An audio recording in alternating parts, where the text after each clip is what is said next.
Hello, I'm Richard Nylon, and I'm the guest curator of the Johnston Collection's House of Ideas tour. In this tour I've combined ideas from my life and from Mr. Johnston's life.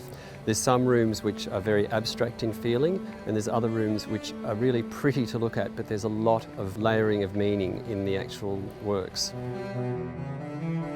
Each room has a particular theme. This year, 2015, is the anniversary of King Louis's death. So I've made a room along the themes of Louis XIV and his Palace of Versailles.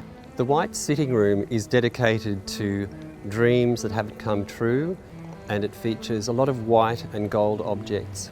The blue room features a lot of technological instruments that are found in the collection. This room is about happy fathers and sons because the room is blue and it already had a grandfather, a long case, clock, as part of the installation already.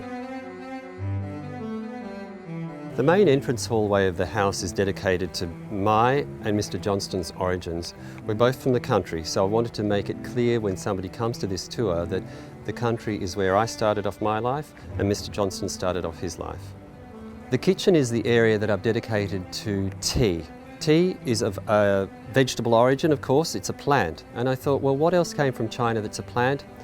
One of the things that came to mind straight away was opium. So I wanted to draw the comparison between opium and tea in the kitchen. There's a yellow room in the upstairs section of the house which is dedicated to hats.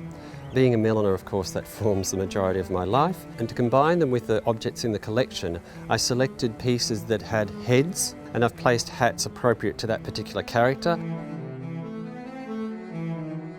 As a person who makes pieces to go on people's heads, of course the body needs to be clothed as well. And I work very closely with a designer called Gwendolyn Birkin. So this room is dedicated to both Gwendolyn and the things that she might like, and also the brides that come to us for their special day. So on the table upstairs there's Charles VI, who had a delusion that he was made of glass.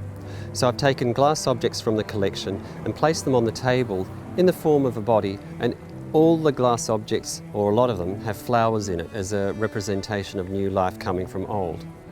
The green study is probably the most abstract room of all. In this room I wanted to get across the idea of possessions sometimes being a burden. The Johnston Collection is a wonderful place to visit, and every time you come to the collection, even if you've been before, you're guaranteed to see new objects, and even if you have seen an object before, you're guaranteed to see it in a new light.